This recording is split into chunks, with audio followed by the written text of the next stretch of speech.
morning, everybody. Thanks for joining. Bill, how are you today?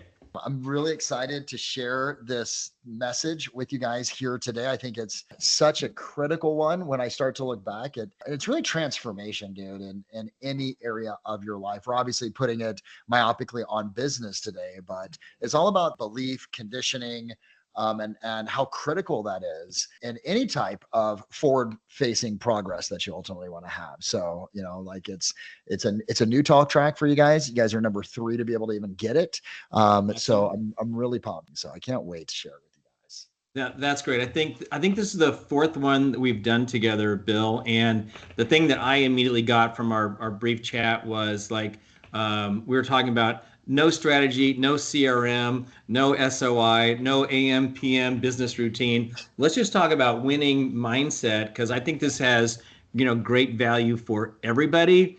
Because there's not an economic, a commercial outcome that says this is a strategy or a tool, including the TheShareGroup, that we're going to talk about using in your business. We're talking about that noggin in your brain and how to get more productivity out of it. And yeah, so I'm excited to hear what you have to say on the topic. Thanks for including us. For sure. Thanks for having me back again, man. Absolutely. I think just a high level 30-second brag on your history for people maybe who have seen you for the first time. I think that's worth just covering real quick, which we usually don't do. Let's use our time on that topic. For sure, guys. Let me take 30 seconds, 45 seconds. Got involved in real estate in my early 20s. Wasn't planning on doing it. I was actually in a PhD program for comparative literature. I met a man by the name of Mike Ferry right here, who stays on my desk, right? These are DVDs.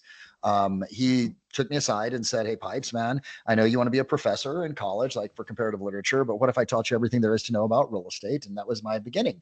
For about 10 or 15 years, I got the chance to work side by side with Mike and Tom and Matt, and was sort of, part of the family, actually.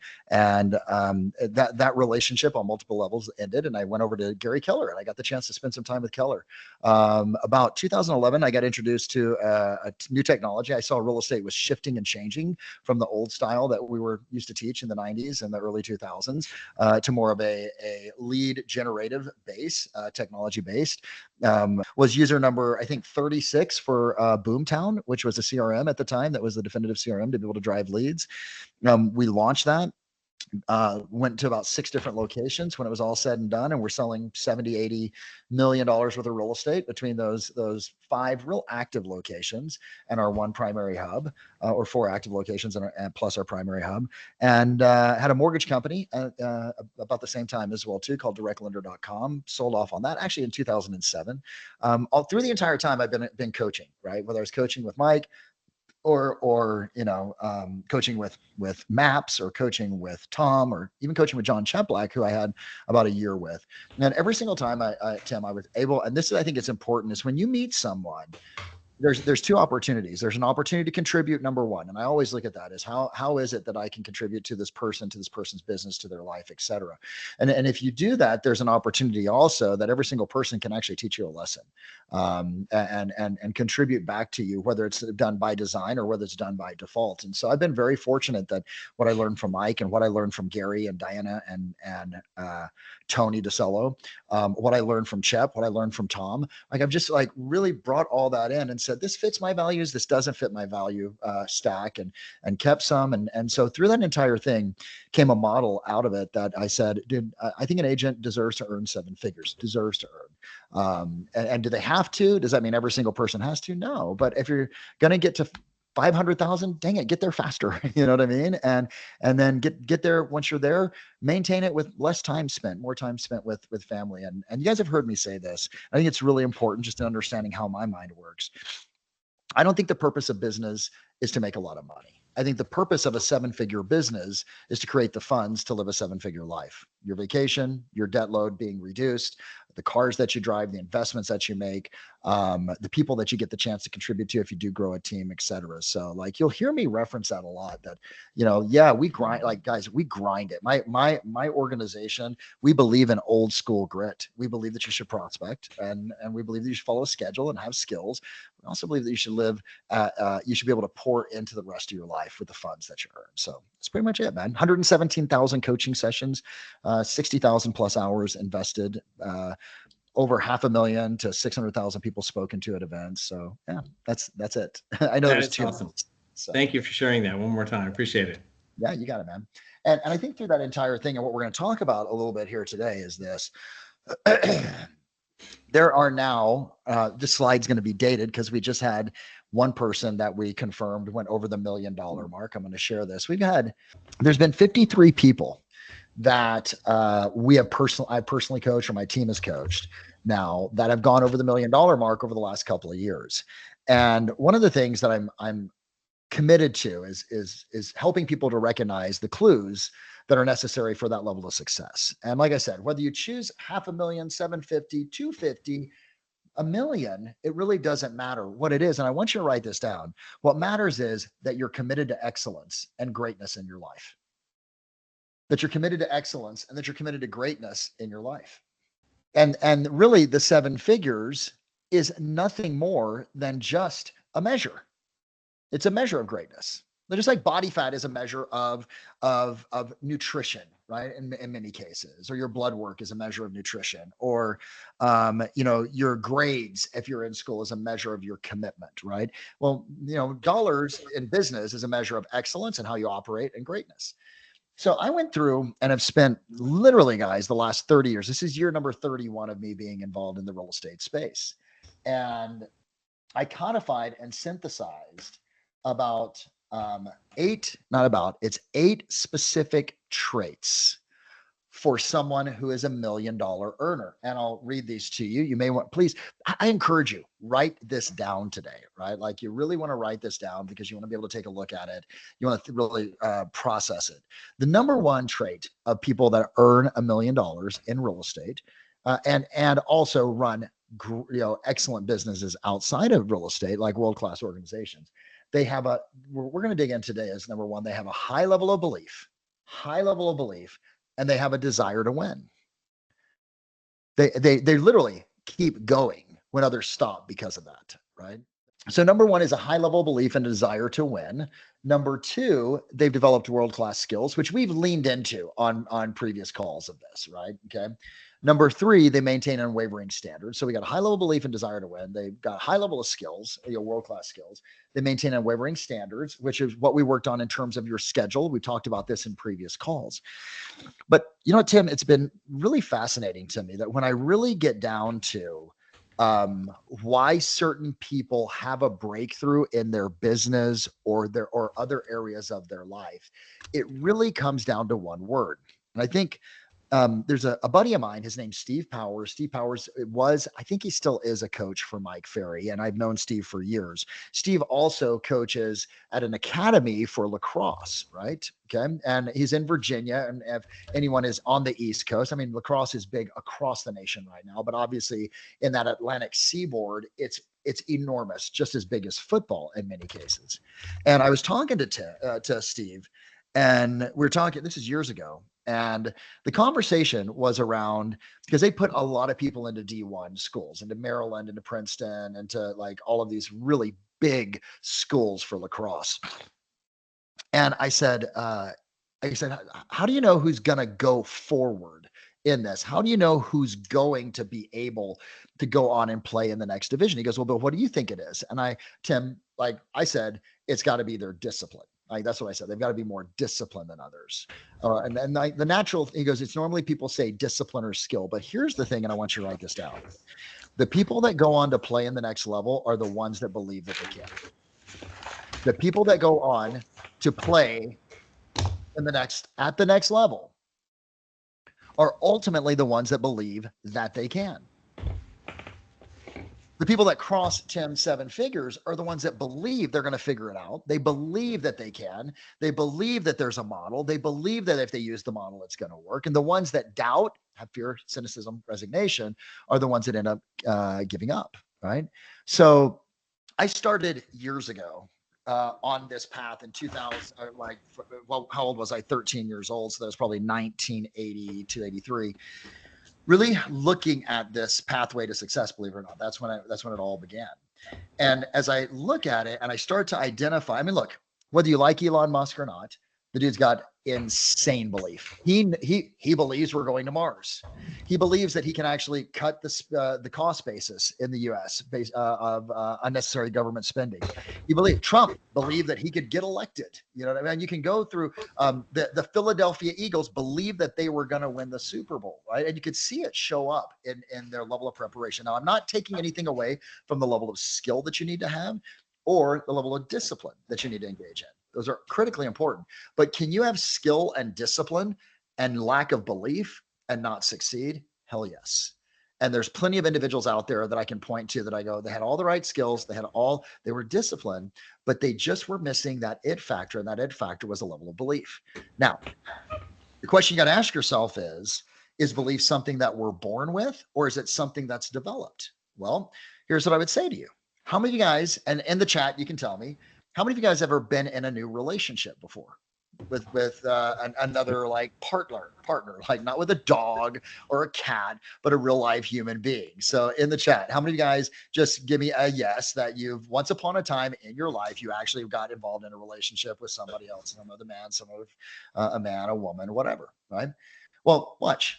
When you start off in a relationship, and really what I want you to think about is that, there we go, right? Is like your ability to succeed is a new relationship with another version of yourself, right? And you have to build up that belief. Just like if you start dating a new woman or dating a new man, right? You have to build up trust. You have to build up belief in each other in order for that relationship to work. Does that make total sense, guys? Well, the relationship you have with yourself is exactly the same, right? And one of the challenges, I was talking to a billionaire. I was talking to my buddy Pavan. I'm going to get you guys into the tactical component here as well, too. I was talking to my buddy Pavan, who is a billionaire. He's an investor. And you've met Pavan, Tim, multiple times. And he said the challenge with most of the people that are looking to go to seven figures is they haven't been around it. They're not conditioned for it. And their background holds them back. Right? Because they haven't been in rooms or around other people. So it seems like a foreign type of experience. So I took all that in and I said, okay, there's bound to be a strategy. There's bound to be a strategy that would work to be able to drive someone forward on this, right? Now, here is one last little bit. All of this is laying the groundwork. I need you to understand why this is so critical. I'd like you to write this down. Write down 93%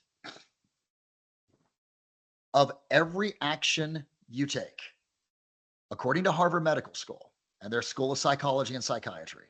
I'm going to trust those guys, pretty smart dudes and gals. 93% of everything you do is a conditioned response. It is a conditioned response. What does that mean? Conditioned response. It means, Tim, when you hear conditioned response, brother, because I know everyone's watching and listening and everything else. When you hear conditioned response, what does that mean to you?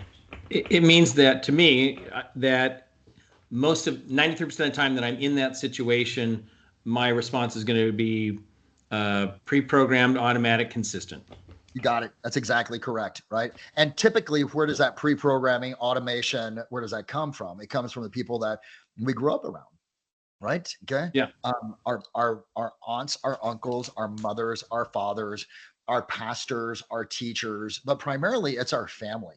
And if you look at this and how it works, if that version of you, and if you think about your parents, good, amazing human beings. And I'm going to make an assumption, or else we wouldn't be on this call. They did their best that they could. However, most of our parents, like I'll use my mom as an example. My mom earned $35,000 to $40,000 a year in the late 80s. And I don't know what she got in the 90s, but if you look at we lived in an apartment. She worked 3 jobs, right? So her primary job, probably $40K a year as a paralegal. She waited tables, etc. So maybe she's making $50,000 or $55,000. My conditioning came in at about $55K, living in an apartment. Does that make sense? My grandparents, who also helped raise me, he was an administrator at school and he taught, high school level chemistry and other things along those lines. He was an engineer, right? Graduated from Texas A&M. So if I'm conditioned, I mean, the product of my decisions are the product of my conditioning. For most of us, what we've got a disconnect on where we want to go based upon what we've been conditioned to. Does that make total sense, guys? Okay. Yeah. You know Tim Smith, right? Tim, he's down in Southern California. He's one of the big agents in Newport Beach. We see Tim Smith now, a Coldwell Banker agent, obviously sells, $1 bajillion worth of real estate. I think last year was 8 or 9 million, maybe even 10 million worth of real estate that he and his team closed. I remember Tim from 2009, 10 when I first met him through Tom Ferry. And the dude was having challenges being able to actually do coaching. He was either going to do coaching or he's going to keep his assistant. And his assistant went to him, Tim, and said, hey, you know what? I know you believe in this. And he wasn't going to coach with me. He was going to coach with Tom. I know you believe in this. I won't take salary for a couple of months for you to be able to afford coaching. Fast forward now 17 years, he's one of the top real estate agents on Real Trends across. And when I talked to him, I said, what was the big shift? Here's what he said. Keep in mind, 93%. We're about to get to the tactical, but I need to have you have this foundation.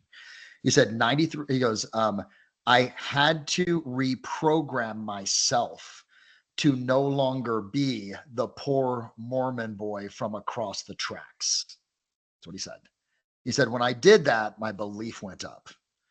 That was a turning point. And there's multiple other individuals that I can give you examples of. So I just want you to understand that if the old version of you that is conditioned is stronger than the future version that we're going to talk about, you will constantly be pulled back, and it will be like trying to go full mast with a sail and your anchor is out, right? And it will create resistance and drag, or you will sabotage, which I know every single person who I can actually point to at one time or another sabotage themselves because that old conditioning jumps in. Tim, anything you want to say on this before we go tactical?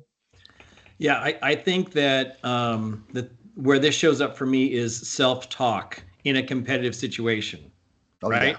Yeah, totally. And so I play team golf, and this is kind of me against another guy, 18 holes, and there are moments in that round where I'm losing, right? And then I flash forward to seeing my teammates and going, I didn't get the job done. Or I flash forward and I go, I'm celebrating because I have to eliminate all of that because that's taking me out of the moment. So I think self-talk is really important. And I think every entrepreneur who started a business, whether they were successful or not, they saw another entrepreneur and said, I can do that. I can do that. They believe I can do that. And when I saw the bosses who I work for, I go, I see what they've done. All they did was stop taking a paycheck and go start a business, and they're idiots, but they're making tons of money. And they just kept going when others stopped, right? That's like sort of the secret sauce. There is no secret sauce. You just keep going when others stop. And now this is funny because I guarantee a lot of you guys as agents, the reason you got your license is because there was an agent that helped you and you went, this dumbass can make that much money. And what the hell am I doing? Right? I need to go get my license and I'm going to kill it. Right. So, yeah. And this becomes important. And like I said, I'm about to give you a step-by-step plan. I'll send it out to you guys as well too. I'll send it to you, Tim, and you can send it out to all 20 of the people that are here. I think as you think about having this great growth, you got to embrace what I call the sacrifice or the startup mentality, because all success is going to have sacrifice and all success is going to have doubt aligned to it. I go through it all the time because you will doubt yourself. You will lack belief at times. And you need to be able to have a tool to use in the face of that, whether it's me or Hermosi or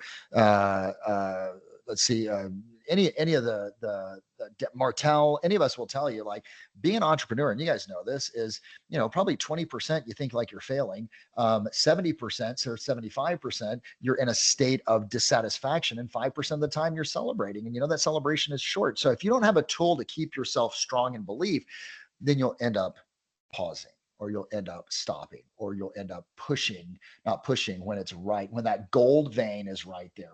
And so I look at this, and that startup mentality is this: I'm going to work 60 to 100 hours a week. I'm going to be misunderstood. People are going to criticize me. I'm going to be judged. There's going to be moments I feel lonely. Like that's the game if you're going for a big goal, to tell you the truth. And it's the stuff that like no one in the seminars tells you, like, oh, by the way, you want a breakthrough? Here's the shit that's going to come your way, right? So like making a commitment, I'm going to follow my schedule, and what shows up is all the ways I'm not on my schedule. you're going to fail just as much as you succeed. That's part of success, right? And so the tool that you got to embrace is this. There's two parts to this, okay? Part number one is the creation of what I call your 7-figure avatar, okay? Your 7-figure avatar. This came about, Tim, you've heard me tell this story. This came about from a trip that I took to Mexico. And on this trip to Mexico, I cut loose. I'm not sure. Hey, in the chat, any of you guys ever gone on a vacation and said, I'm cutting loose. I'm gonna have some fun. I'm gonna enjoy myself. I'm gonna eat a little bit freer. Maybe I'll have an extra tequila shot or something along those lines. Like, just in the chat, anyone besides myself? Yes, I've done that. Anyway, I did that. I was dating a young woman at the time. Her name was Anna. Like, we'd been together for about a year and a half. We came back from this vacation, and I said, and Tim, it was like a baller vacation, bro. Like, it was a $4 million house. You know, I rented a 76-foot yacht. Like, there's no reason for what happened to happen. And we got back and I said, I hope you had a fun time. She goes, I did. And I have something I wanted to talk to you about. And I said, cool. She goes, I'm done.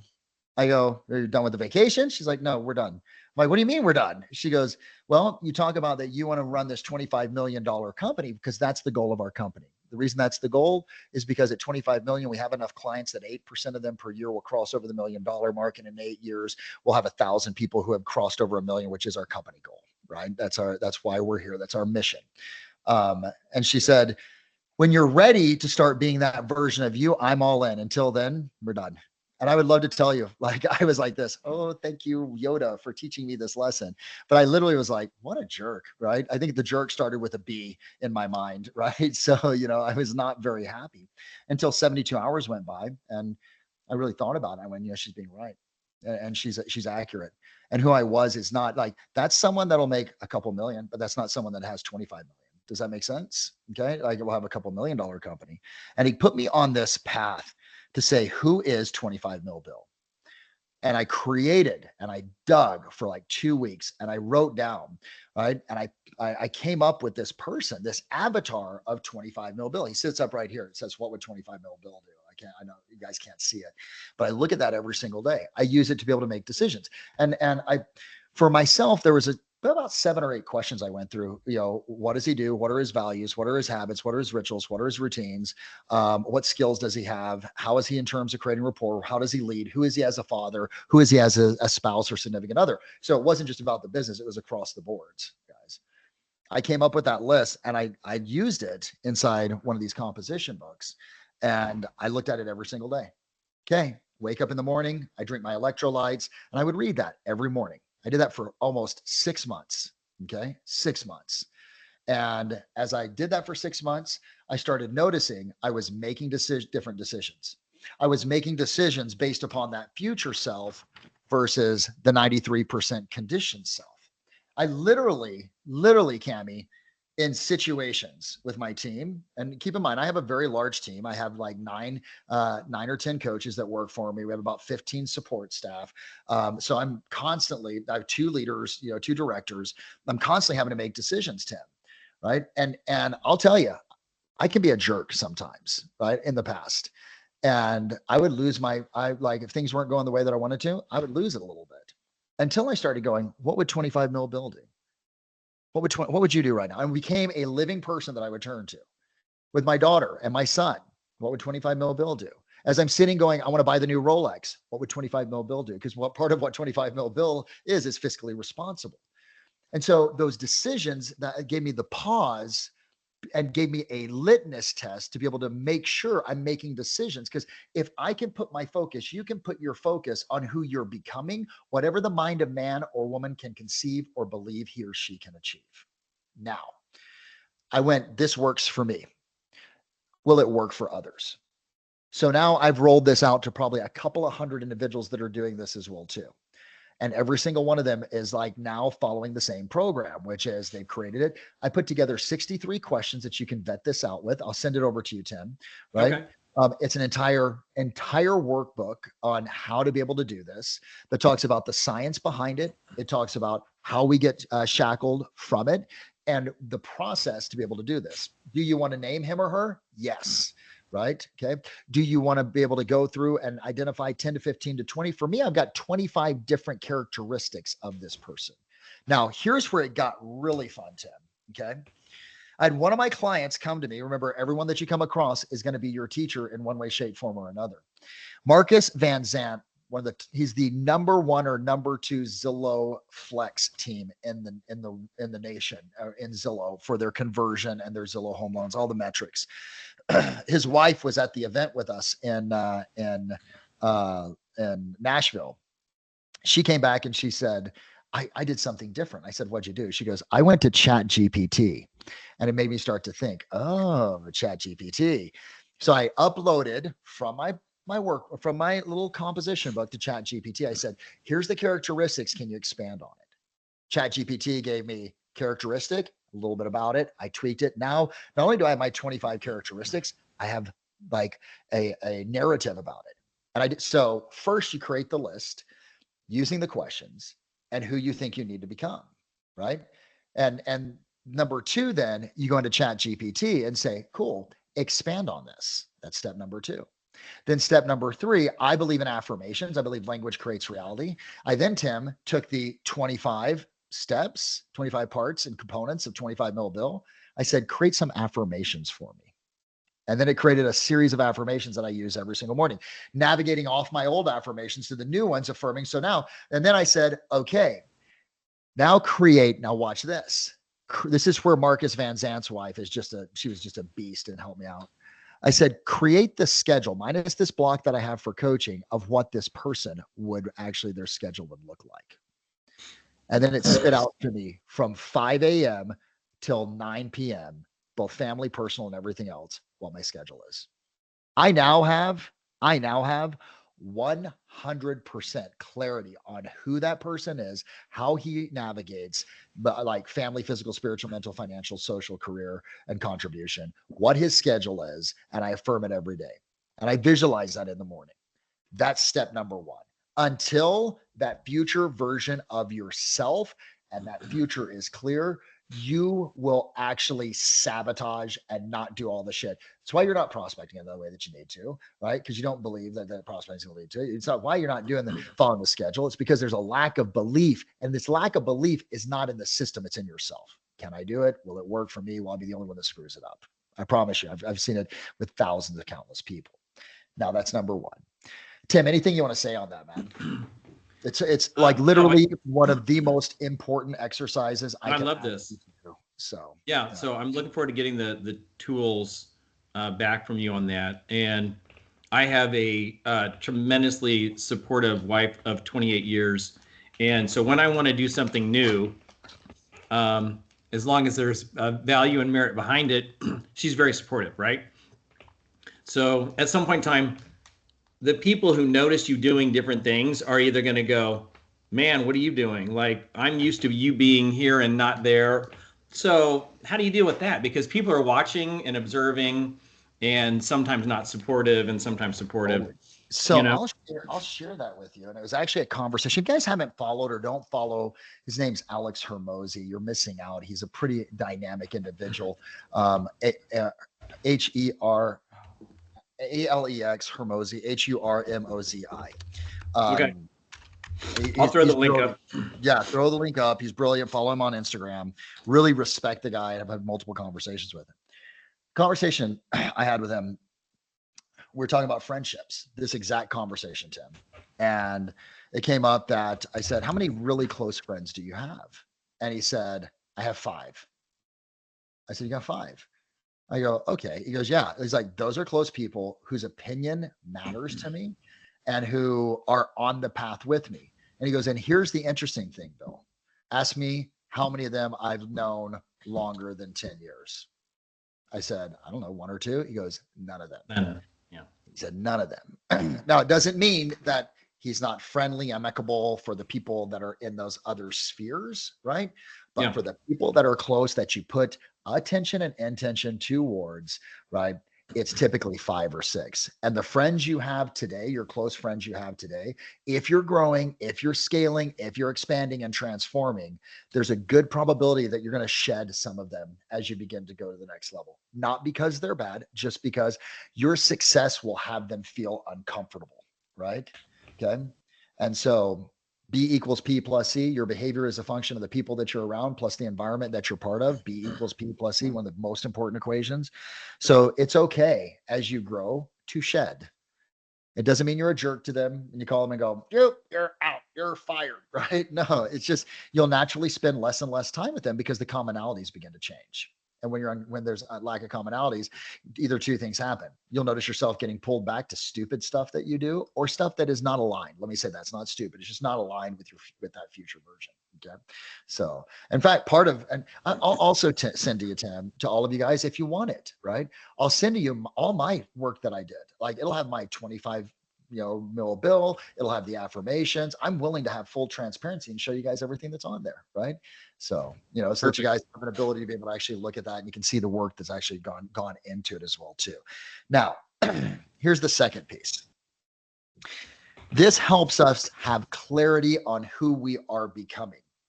Be, do, have is the phrase. If you can focus on who you need to be, you will start to do other things and you will have what you want. A lot of people have this backwards and they say, when I have, I will be happy. Like when I have the money, I'll be happy and I'll do the cool shit. But the really successful individuals go, when I start being that type of leader, right, I will do those things that are natural for that type of leader and I will have an insane organization, right? It's a flip in terms of how to think about it. But no matter what, and how much clarity you have about that future self, and it's still pulling you away from that old version of self. Here's the other piece. There are going to be days where you're like, I don't know if I can do this. Like literally, where it's like, I've totally screwed up. Oh my gosh. And that, by the way, Tim, and you know this just as well as I do, that's called normal if you're an entrepreneur. You know what I mean? Like 20% of the days I'm like, oh shit, man. Like, come on. Like, that was a dumb move. Like that, like I lose more money than you want to know on events because events got really expensive after COVID. And so when we came out of the gates, Tim, we're like, we're going to do 5 events a year and we're going to do this. And I don't even want to share with you guys, it's multiples of 6 figures, and it's not the lower 6 figures that we invested in events or had a loss on. Now, it's not a full loss because we recoup it based upon people that get involved with us in coaching and all the other stuff, and you look at the model itself. But when you're writing 70, 80, 110, $120,000 checks, it stings, right? And you begin to doubt and go, did I really screw it up like that? Well, in those cases, it's important to have the second piece to this equation. And the second piece of this equation, you have your 7-figure avatar or whatever that is, right? Then you have your list that's called 50 reasons I'm a badass. 50 reasons that I'm a badass. This came via Tony Robbins to me directly. It's an exercise that he has some of his top individuals do, believe it or not. And what you do is you go back to as early as you can remember and you catalog, excuse me, all of the success ultimately that you have had. Where there's mine right there. I wish I could share. You guys, I'll share, like Tim, you'll just share this with everyone. Like, and I went through and I said, here's my 50 reasons. I come from a family of amazing men who've done incredible things and were true warriors in the military and in life and sacrifice. My grandmother showed me just what true unconditional love is. The summer I turned 13, I went from being this pudgy kid to I was just cataloged my youth, being one of the top 3 football players in all of Southeast Texas. When I lived at Deweyville, got my first motivational tapes at 12, and I listened to them over and over again and wore them out. Vice president of the student body at Saddleback College, right next to you, Tim. Right, I got into Colgate, couldn't afford Colgate, said screw it, I'm going to go to Saddleback, right, for a couple of years and made the best out. And I could just go down through the list, and there's 50 of those things. Why does this become important? Well, I don't use this, guys, check it out. I don't use this just because I'm having a breakdown. I use it every single day as I get up, drink my electrolytes, read over 25 mil bill to acquaint me with who it is that I am. Go into the affirmations to affirm that this is who I'm going to be today, right? Then I take out the 50 reasons I'm a badass to be able to actually go, here's why you can accomplish whatever it is that you need to take on today, right? And that combination of the vision of self and the belief based upon past successes, wins, and experiences, which actually, if you look at the scientific model for this, releases serotonin. Serotonin, right, combined, right, with dopamine, right, creates the feeling and experience of confidence. It is a mental neurological hack, right, that you can ultimately use. And then I launch into my day. At the end of the day, here's the last bit. I go through and I have a process I go through at the very end. Aligned or unaligned? Where was I unaligned? Where was I aligned today? Aligned, in line with being 25 mil bill. Where was I unaligned with being 25 mil bill? And how will I adjust that tomorrow? Because not every day is going to be perfect. Not every day am I going to be aligned with this, right? But I will now look at it and go, cool, my failures are my feedback so that the next day I can have progress, not perfection. So that's it. So this is another comment. So first of all, Michael Burnock, is that his name? I want to commend everybody for being here today to take an hour out of what you would normally done to realize that this is a specific and exceptional skill that Bill has, and he's sharing it with us. And I want to thank you for that. That's amazing.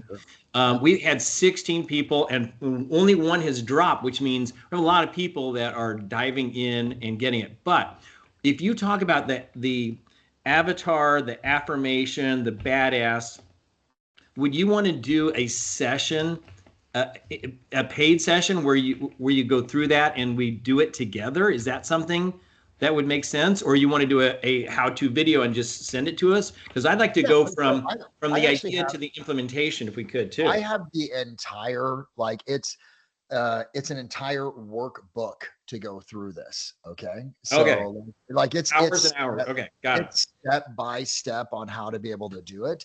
Right. Okay. And how to be able to navigate through that. If anyone wants any help, reach out to me, Coach Pipes on Instagram, legit guys. This is so near, it is so dear to my heart. And one of the components of 25 mil bill is he has integrity. He walks the walk. He does what it is that he teaches everyone. So I want you guys to, it really is, because I know plenty of trainers out there that are not that way. You know what I mean? That I'm like, you're like, oh, look at the shit that's going on behind the curtains in Oz. Right. And not a knock on them. Just, I think integrity is power. So I want you guys to see, I've done this, I do this, I continue to do this. It wasn't just an exercise. It shouldn't just be an exercise for you. I want it to be, I'm committed that it's a tool for you to use for the betterment. And it's not about just business, my friends. Like my daughter right now, sick. I was telling Tim, she's got she got food poisoning, and I mean, stuff was coming everywhere, man. It was like I felt like I was in the freaking Exorcist, right? Like it's the body of Christ compels you, right? Like I was expecting her to float off the bed on this. And there's a way that I handled that differently because of this tool. Because I'm like, how would 25 mil Bill handle this? He'd be patient, he'd be kind, he'd be loving, he'd be this. He wouldn't try to fix, he'd be comforting, right? He'd let her sleep in his bed while he slept on the couch. Like there was so much that I did differently because of the fact of this exercise. So I want you to understand, and even I have an ex-wife, right? Okay. I'm like, how are you going to handle this one, dude? Right? Like, come on, 25 mil Bill. And I've noticed with that relationship, even Marcy has come to me, my ex-wife. She's like, it's really amazing who you become over the last 6 to 8 months. Like we're co-parenting so well together. And I can tell, what are you doing? And people are like, what are you doing? My team, all I can point back to is the only thing that's changed is this. It's the only thing that's changed. Right. And oh boy, what a change it's been. And I want that. I want all of that. I want that for all of you guys as well, too. So anything I can do to support, I'm here for you guys. Okay. Fantastic. I sent everybody the link to coachpipes.com. Make certain that you give him your contact info so you get the inside information that he's presenting to your audience. I had no idea what we're going to get today, but I knew it was going to be awesome. So I feel like I'm in an omakase sushi dinner where I go, tell us what we're going to have. And we're going to have it. Freaking awesome. You get salmon belly, toro, and this, man. Yes. We'll make that happen. But yeah, guys and gals, it's, this may sound woo-woo, but it's not. There's in the I think it's a 17, 18 page document for you to be able to work through. It takes you through the science of this, right? So all the research is there for you to understand it. Now I will say this, Just because you have the vision doesn't mean you don't have to take action. The vision creates inspiration, especially when you use it as a tool. You still have to take inspired action. That's the difference. Action versus inspired action. There's a different energy behind it. It's consistent. It's congruent, right? It has a higher level of energy. It vibrates consciously higher as well too, right? And so it's more attractive, which is very important. So let's go have an awesome February together. Okay. and then for the partnership, thank you guys for being here and taking time out of your schedule. We're always here. I'm always here. And Tim is too. Thanks, guys. Fantastic. Spectacular. Thank you.